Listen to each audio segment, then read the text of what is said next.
Well, here we are talking about conic systems today. This is lesson 12.2 if you're following along Algebra 2.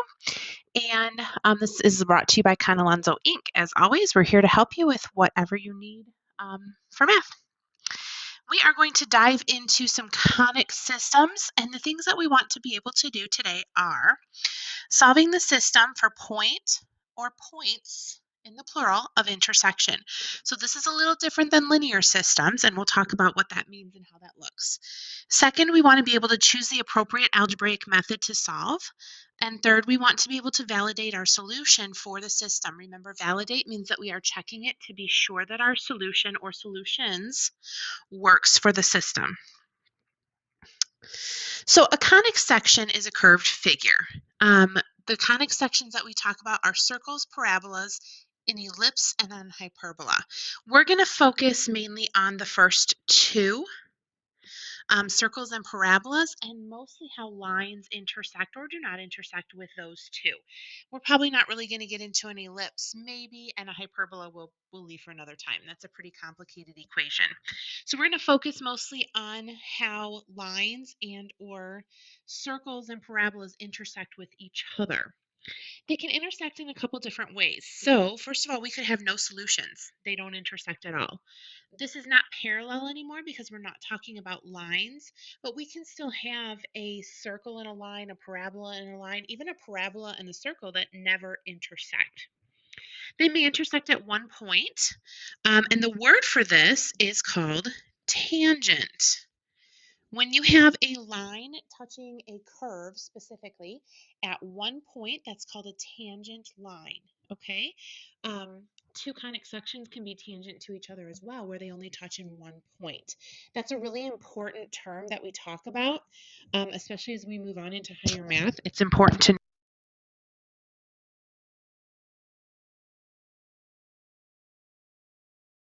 They can also intersect in two places. You can see here you've got a line through a conic section. It is touching in two places on the parabola. This is going to be the most common way. Most often, especially when we're dealing with a line and a circle or a line and a parabola, they will intersect in two spots. Now, we didn't talk about, because we don't see this one very often, is let's say we had a parabola and a very poorly drawn, circle. They could intersect in four different spots. But again, that's not very common. Not something that we'll really be dealing with a whole lot. Just know that that is out there, okay? Again, we're going to focus mostly on circles and parabolas, and either they don't touch at all, they touch in one spot, creating a tangent line, or they touch in two. We are going to solve these algebraically. Graphing is always an option. However, the solutions are not always like 4, 7 or -3, 2. Sometimes they could be like the square root of 5 and 14. Those are really hard to pick out on a graph. Not to mention, we don't want to have to graph these things by hand. So we're going to solve algebraically as our go-to method so that we can get exact solutions for the points of intersection between these figures. Please make sure when you're doing this, you're finding all of the solutions. Like we said, a lot of times they're going to intersect in 2 points. Make sure that you are finding both of them. So let's solve this system here. The top one, notice, is a y squared. That's a conic. In this case, it's actually a parabola. And then the bottom one is just a 2x minus y. That's a line. So we're talking about the intersection of a line and a parabola here. Remember, they could intersect in 0, 1, or 2 spots, depending. We're going to solve algebraically to figure this out. Most of the time, substitution is going to be your best method. It's going to allow you to solve easier and be less likely to make mistakes. So we kind of want to go the route of substitution if we can, okay? So I'm looking at this bottom equation and I'm noticing that if I were to add y and I were to subtract 3, I would end up with y equals 2x minus 3. Which is a nice little equation to substitute in. Now, if you're struggling with how did we get there and you need to show the steps, that's fine. I'm manipulating the equation. I'm moving things from side to side. And remember, when we do that, we do the opposite sign, okay? I'm going to take this 2x minus 3 and I'm going to put it in for y in the top equation, and then I'm going to solve. So I'm going to substitute 2x minus 3 in for y, but because y is squared, I have to square that whole 2x minus 3, okay? And we're going to talk about that a little bit more in just a second. But be sure that you're using parentheses when you're substituting, because you need to square the quantity, not just the pieces, okay? So when we're looking at 2x minus 3 squared, remember that means that we are multiplying 2x minus 3 times 2x minus 3. And the box is a really nice method to help us do that. If FOIL is your thing, that's fine too. Whatever method works best for you. But this gives us 4x squared minus 12x plus 9. So I'm going to come back over here to my equation and I'm going to rewrite that.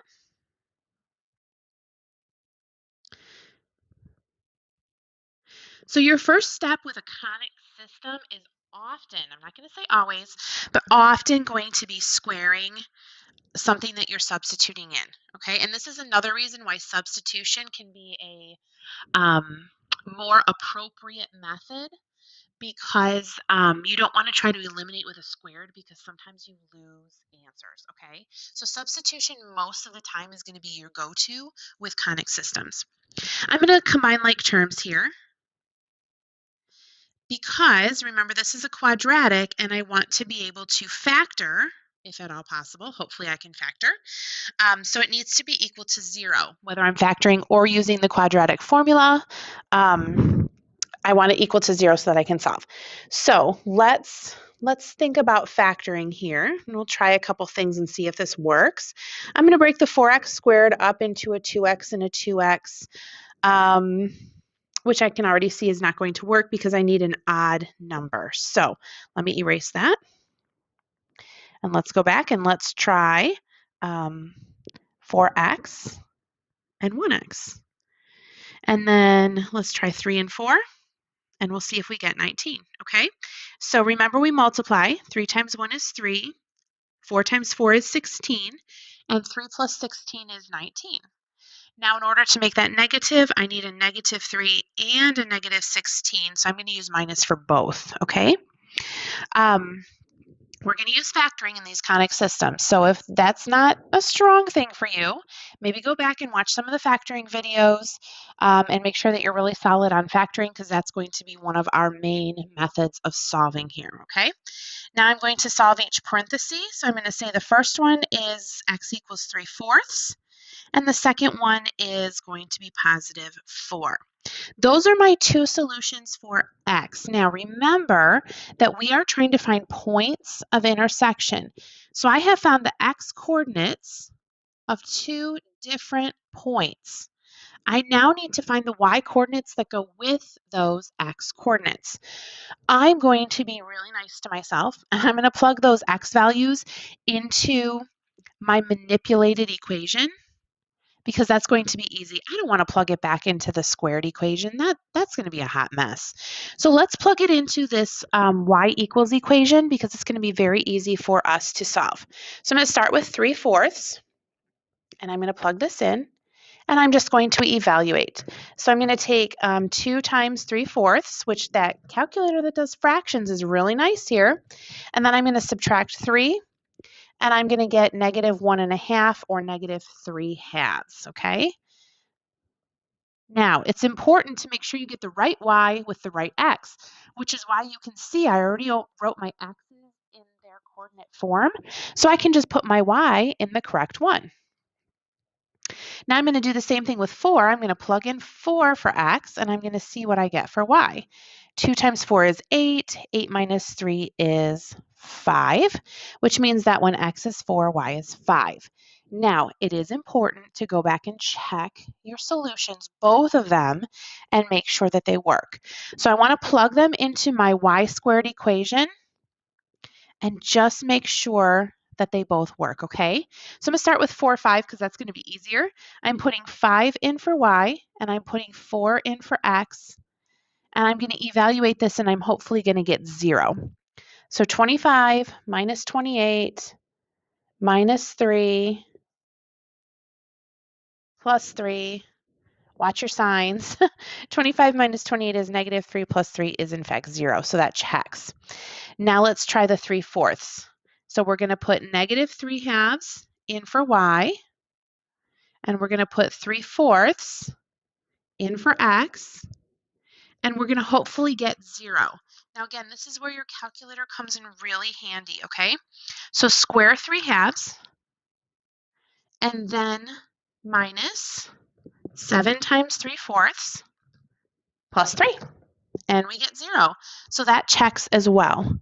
Always check your solutions here, okay? You don't want to do all of this work and then get a solution that doesn't work because you wrote the y in the wrong spot or you missed a 2 somewhere or something silly, okay? So always check your answers to validate that they are in fact solutions of the system.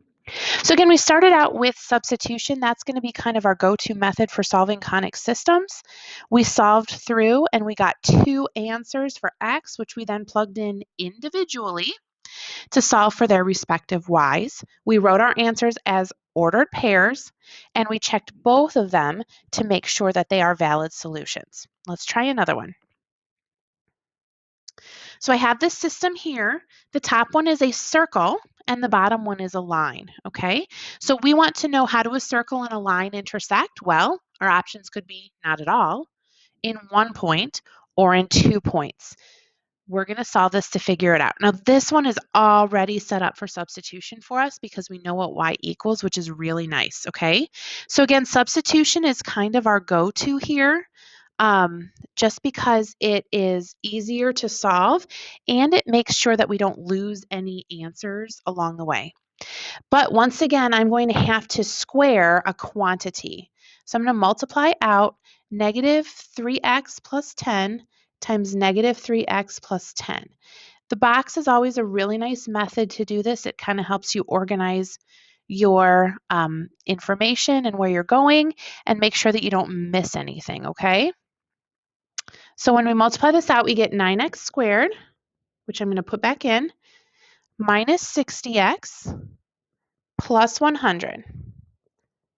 Now I'm going to combine like terms, and because this is a quadratic again, which I know because of the x squared, I want it equal to 0.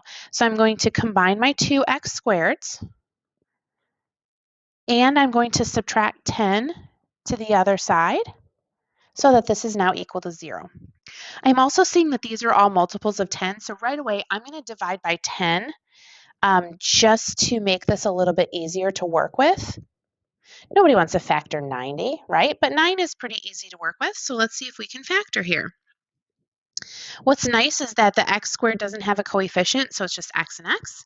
And the factors of 9 that add to be 6 are obviously 3 and 3. Both are going to be negative, which means that we have one solution because both of these parentheses would have a solution of 3. So this is going to be one of those where it only touches at 1 point. So if I were to graph this, I would have something along the lines of this, okay? A circle where the line is touching at one spot here. But I do need to figure out where that spot is. So I've got the x coordinate, which is 3. I need to plug it back in to find the y. I always want to plug back into the easiest equation, which is going to be the y equals negative 3 times x plus 10, okay? Negative 3 times 3 is negative 9 plus 10 is 1. So 3, 1 is my solution. I want to validate that by checking it in the top equation. So I'm going to take 3 squared plus 1 squared. Hopefully that's 10. 9 plus 1 is in fact 10, so that checks. So always be sure that you are validating your solution by checking it in whatever equation you did not plug back into. I hope this is kind of starting to make sense for you. Are you kind of seeing the pattern of how we are substituting, how we are solving once we find one solution, how we plug it back in and find the other solutions? It's not so different than linear systems. The math is maybe a little more complicated, but it's the same process, okay? So we're going to work through a couple more here just for a little bit of practice. If you're feeling confident, you want to go on and try your work, go for it. But we're gonna do a couple more. I would suggest you try pausing the video, work it out on your own, and then compare. Or if you get stuck on a step, then turn the video back on so that you can see where the problem is going. Okay, but I'm going to kind of work through this one. This problem's not set up for substitution very easily because I've got that 5y. In order to eliminate, I would have to square one of my variables. So I think I'm going to try to go the route of fractions instead. I know, don't cry. It's fractions, will be okay. If I divide this equation by 5, yes, I get some fractions, but it's still going to be easier to substitute in than it would if I had to try to square something, okay? So I'm going to put this expression in parentheses, this negative 3/5 x plus 34 over 5, because I'm going to have to square this, okay? And this is where that box is really nice, because dealing with fractions can be a little ugly, and that's okay, but it's going to help me kind of organize my information here and make sure that I'm multiplying everything correctly. That does not look like a 5. So I'm going to multiply negative 3/5 x plus 34/5 times itself. Now, negative 3/5 times 3/5 is 9/25. And just kind of leave everything as a fraction right now just because it's going to be easier, okay? So 34/5 times negative 3/5 is negative 102 over 25.